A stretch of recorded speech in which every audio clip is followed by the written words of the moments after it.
Good afternoon, ladies and gentlemen. My name is Gregory Bovid, and on behalf of the Mid-Michigan Brass Band, I want to welcome you to this 2021 summer concert right here in the Bullet Creek High School auditorium. It is truly special to be standing before you this afternoon, enjoying the air conditioning, first of all, but most importantly, seeing all your smiling faces. To say the least, this past year and a half has been challenging for all of us. And of course, around this part of the country, if the pandemic wasn't enough to deal with, many in our community were seriously impacted by the dam failures and the resulting floods. Returning to normal will most likely be done by a series of baby steps, and certainly playing this concert for you today is one more step along that path. Thank you for coming up to join us. As usual, our program is an eclectic mix of traditional and modern, big and bold brass band music, and we know you're going to enjoy it. The band's ready to go, so let's get right to it. To open our show, we have a piece that brings back memories of Barry Manilow. Now, Barry Manilow was actually born Barry Allen Pincus back in June of 1943. And he had a career, as you know, probably spanning more than 50 years, as well as producing and arranging albums for himself and other artists. He has written and performed songs for musicals, for films, and a lot of commercials for corporations such as McDonald's, Pepsi, and Band-Aid, starting back in the 1960s. He was nominated for a Grammy Award as a producer and arranger, performer, a total of 15 times between 1973 and 2015. He has produced Grammy-nominated albums for Bette Midler, Dionne Warwick, Nancy Wilson, Sarah Vaughan, and others. Although not a favorite of music critics, Manilow sold more than 85 million records as a solo artist worldwide, making him one of the best-selling artists of all time. Now, our opening selection is an Alan Fernie arrangement for a brass band. Fernie has put together 6 of Manilow's biggest hits in a medley titled Manilow Magic. Included are One Voice, Could It Be Magic, Mandy, Copacabana, Can't Smile Without You, and I Write the Songs. Now, as we begin our concert for today, would you please join me in welcoming to the podium the conductor of the Mid-Michigan Brass Band, Dr. Norman Wika.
Gustav Holst, one of England's most prominent composers, was also a professional trombonist and a teacher of composition and organ.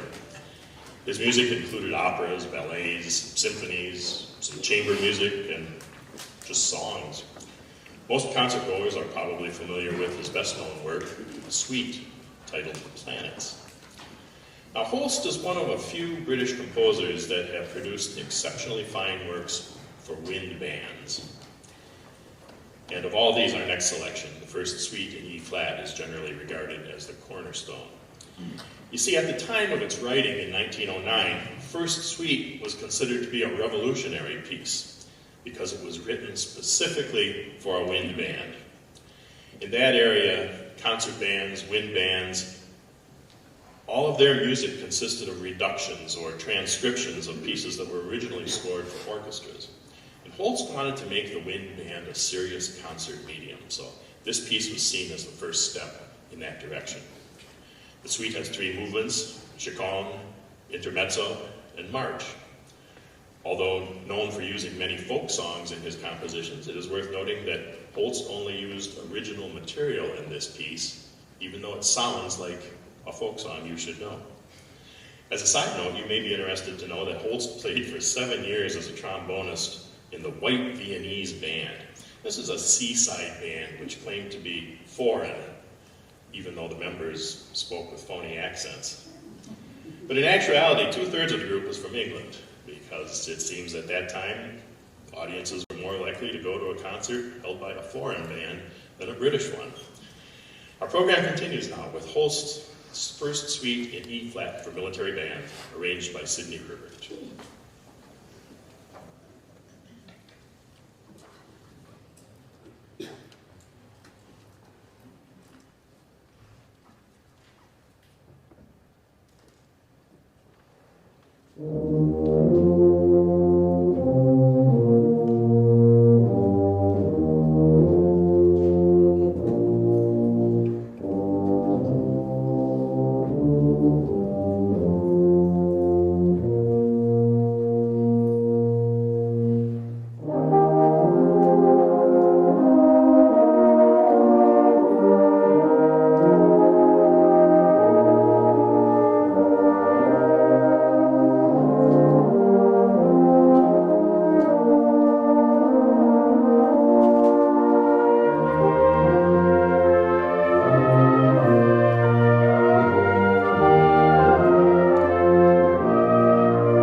Composer-arranger Alan Fairney was born in 1960 in the Scottish mining village of Newton Grange.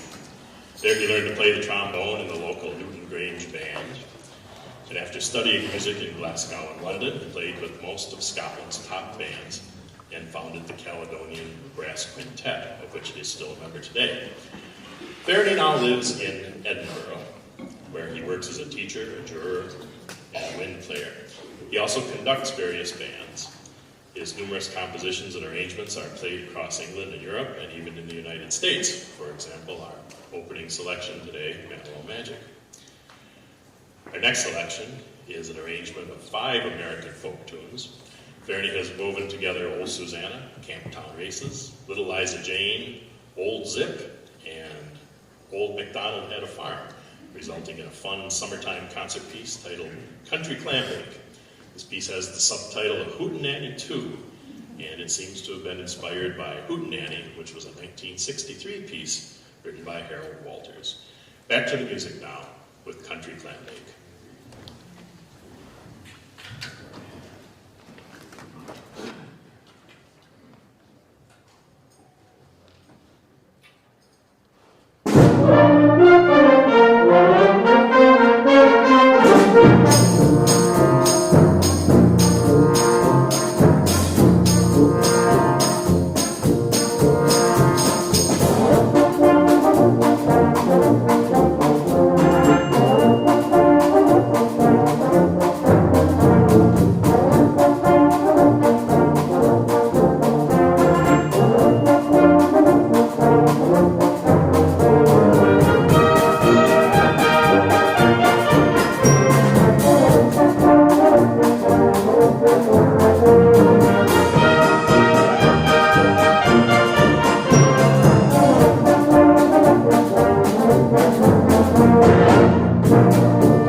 To close out the first half of today's concert, we've selected a piece that has a pure Michigan connection.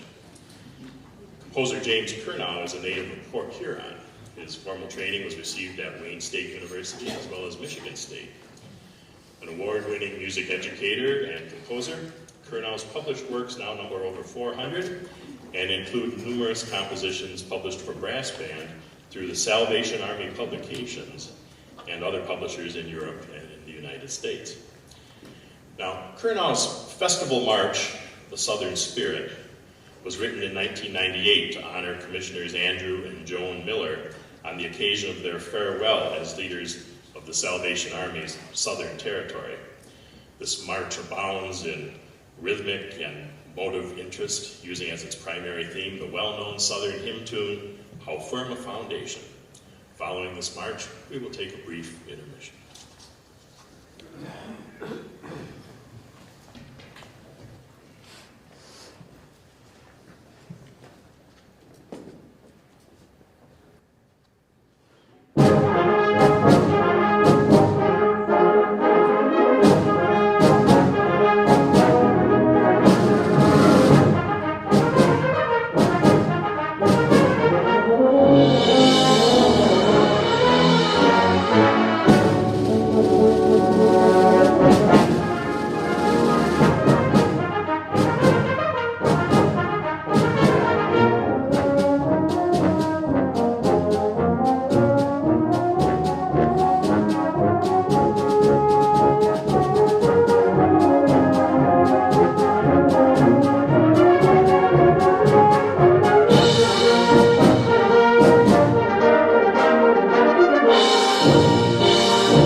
With Harrison Ford back in the hat for his 5th Indiana Jones movie, fans are celebrating the 40th anniversary of that iconic character's debut.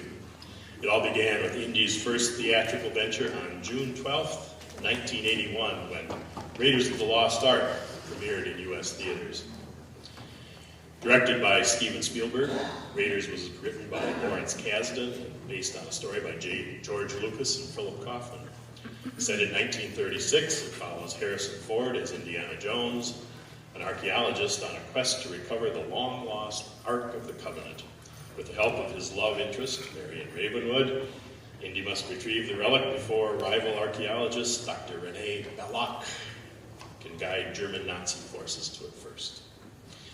Featured in all 4 Indiana Jones films is the iconic theme music composed by John Williams, most notably the Raiders March. This afternoon it is our pleasure to perform for you Steve Sykes' brass band arrangement of this rousing piece. Incidentally, until recently, Harrison Ford had been on the set for Indiana Jones 5. It's the movie that will likely serve as the final adventure for his incarnation of the character. Filming started last month in the UK, but just weeks into filming, Ford injured his shoulder while rehearsing a fight scene. It's unclear how long he'll need to be back at 100%. Our music continues now with Raiders March by John Williams.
Ragtime is a musical style that enjoyed its peak popularity between about 1895 and 1919.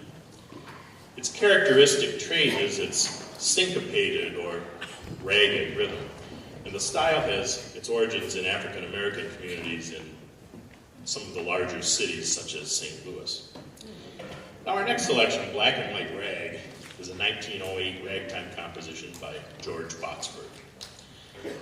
This song was recorded widely for both phonograph and player piano, and it was the third ragtime composition to sell over 1 million copies of sheet music.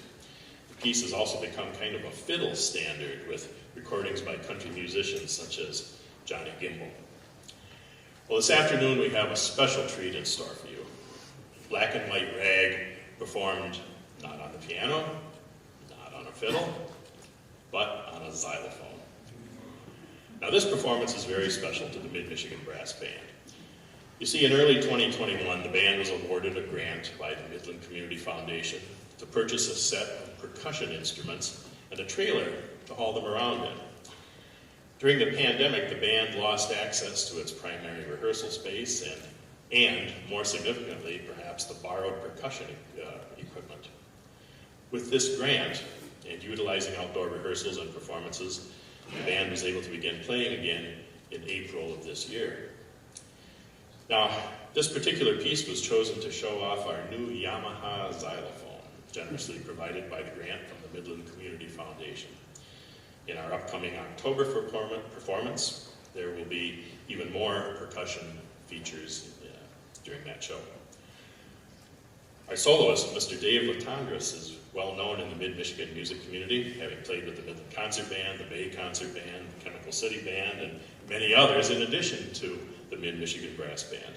A talented and dedicated musician, Dave can always be depended on for a great performance. Ladies and gentlemen, would you please join me in welcoming to the stage Dave Latondras.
How about one more hand for Mr. Dave Latondras?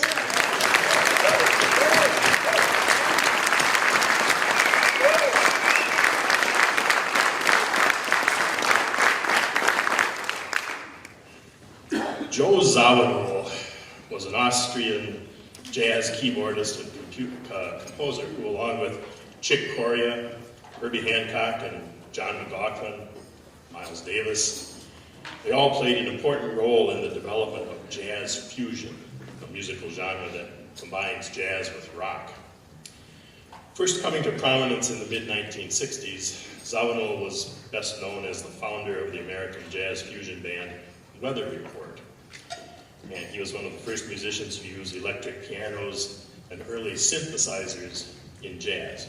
He was named the best electric keyboardist 28 times by the readers of Downbeat magazine. Now our next selection, Mercy, Mercy, Mercy, is a very cool and laid-back number written by Zawinul in 1966 for Julian Cannonball Adderley. And by the way, Mark wants to dedicate this song to Anne because it was their song. So you know who you are. To direct this Dave Collins arrangement, the band is pleased to call on Quentin Larian. Quentin is a music education major at Saginaw Valley State, and he has been a member of the cornet section of the Mid-Michigan Brass Band since he was a student at Harrison High School. Would you please welcome Quentin to the podium?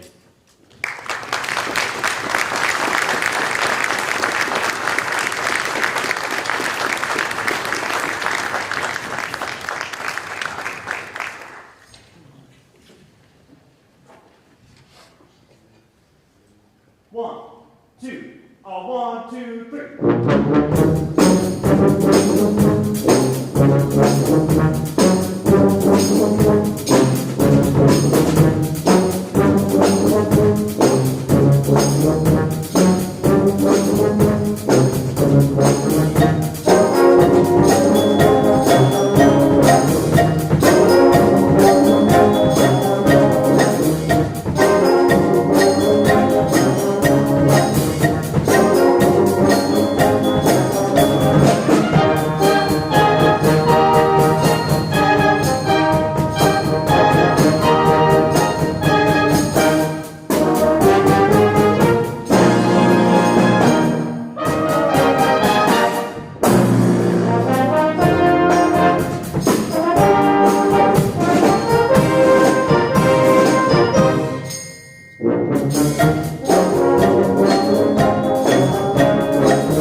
In 1985, the Country Music Association awarded the Song of the Year honors to words and music that were written by a rising country star named Lee Greenwood. That song, God Bless the USA, received a lot of attention again a few years later during the Gulf War. And once again in 2001, following the terrible attacks of September 11th. The popularity of the song rose again sharply after those attacks, and again during the 2003 invasion of Iraq. Greenwood's song was in the spotlight, and it remains an oft-requested favorite to this day.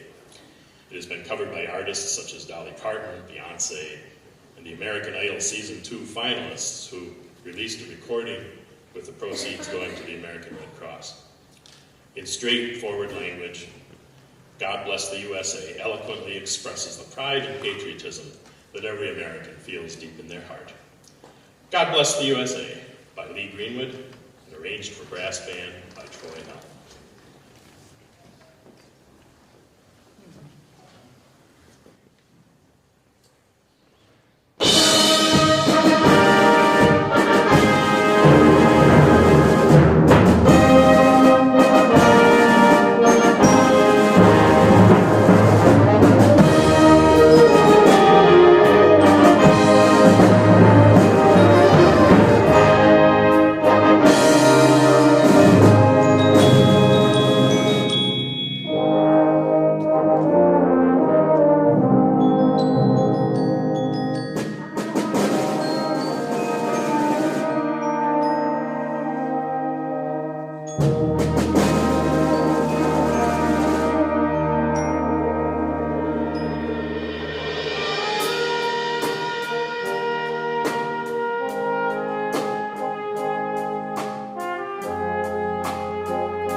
before we get to our final selection this afternoon, as always, there's a little bit of business that has to be taken care of. First of all, on behalf of the entire band, I want to thank each and every one of you for coming out to join us today. You know, I have the pleasure of announcing for a few other bands in the area, so it's very possible you've heard me say this before, but I'll be saying it once again today, because it is always true. It's you, the audience, that makes these concerts so much fun and so rewarding. And as usual, we have had far more than our share. Also, I would like to thank some other very important folks, our contributors. We couldn't be here without the support of our contributors, including a generous grant from the Roland Gerstacker Foundation, the Midland Area Community Foundation, Mr. John Leiprant, and Brick's Real Estate Experts. A special thank you to Bullock Creek Public Schools for allowing us to use this wonderful auditorium this afternoon with the wonderful air conditioning. Thanks to the crew from MCTV for recording, editing, producing, and broadcasting this performance. You'll be able to find it on MCTV Spectrum Channel 191 or on YouTube at Midland, Michigan's Community Voice. Last but certainly not least, we want to thank Mr. Ken Bellin for his fine audio recording work for the band. We will continue to spread music throughout the Mid-Michigan community with upcoming performances scheduled for October 24th, right here at Bullock Creek. December 12th, that location has yet to be determined, and if you look really far ahead, there's a concert scheduled for March 13th and June 5th, right back here at the Bullock Creek Auditorium. Details on future concerts will be available on our Facebook page and on our website at www.midmichiganbrassband.com. Now finally, if you've enjoyed the concert this afternoon, please consider making a donation to the band so that we can continue to perform for you. There are donation boxes located on the low wall, each corner there, so very convenient on your way out. We appreciate all donations to the band, especially during these crazy times as we all try to find our way back to normal. Thank you in advance. Now, we're going to close today's concert with John Philip Sousa's Stars and Stripes Forever. The march was composed on Christmas Day in 1896 and was first performed on May 14th of 1897. Following an act of Congress in 1987, it was officially adopted as the National March of the United States. Once again, thank you and good afternoon.